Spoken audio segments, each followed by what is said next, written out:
The main character and protagonist is Guy Montag. Throughout the novel, Bradbury adds room for character development on the protagonist.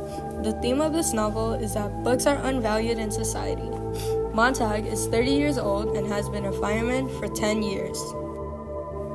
In the novel, the firemen don a uniform with a phoenix emblem on their chest, and their helmets display the number 451, representing the temperature at which paper burns.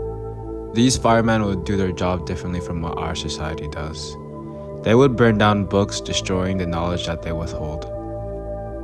After a long day of work, Montag is walking home from the fire station. He runs into a young woman named Clarice. While they're conversing, Montag finds out that Clarice views herself as crazy, but in reality, she's more knowledgeable compared to others and has a different perspective on how society should run. Before they go their separate ways, Clarice asks Montag a question, "Are you happy?" leaving Montag feeling nervous but also questions himself about his life choices. Montag enters his home to find his wife seconds away from death. He quickly calls for medical help and hospital workers arrive at their home to escort her to the hospital. The next day, he attempts to question Mildred about the situation, but she avoids the conversation. This leads Montag to realize that he's unhappy and feels unappreciated in what seems to be a one-sided relationship. Mildred, yes. Wasn't she the one who wanted to have 4 screens in all the walls of her living room? And not only that, it's, well, the way how, gosh, we have become a society that is so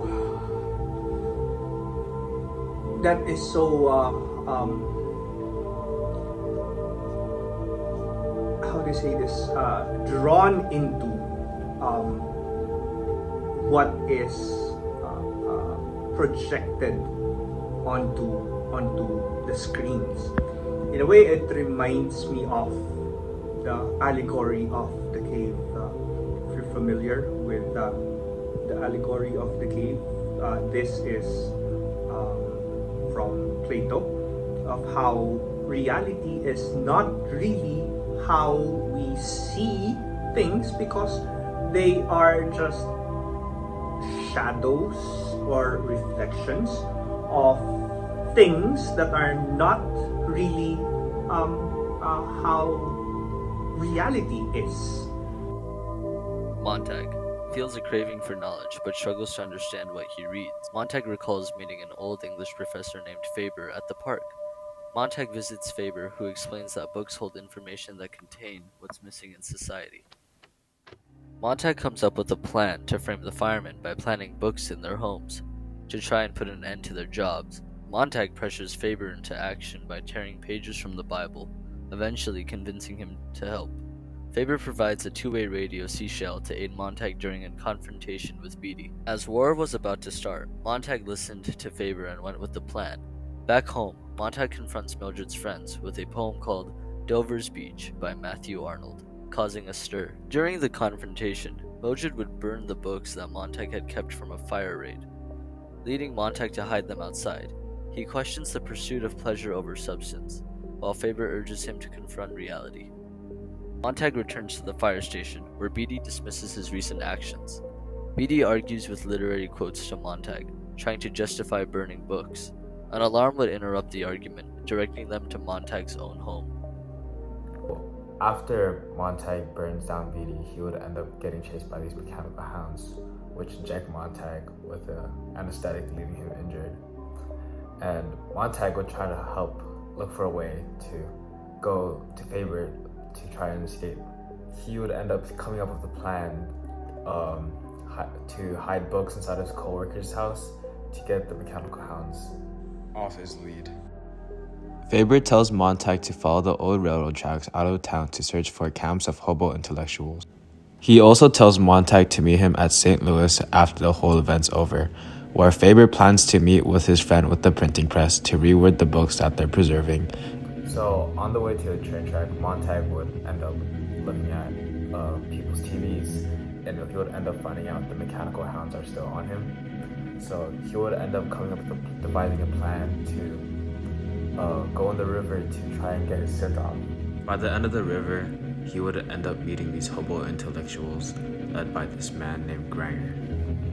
Granger and the other men, the bookmen, would end up Providing sanctuary to Montag, and Granger would tell Montag that the police search would fail, leading to them killing an innocent individual, framing him to be Montag. Granger would end up pronouncing Montag to a new life, introducing him to the book people, who were past professors, English professors, reading about books, and these English professors Read each book they kept, memorizing each of the pages, keeping the knowledge inside of their head. It was revealed that Granger and the book people were waiting for a new come of age, where books would be the new thing again and would be the new source of knowledge instead of people relying on television and other sources as entertainment.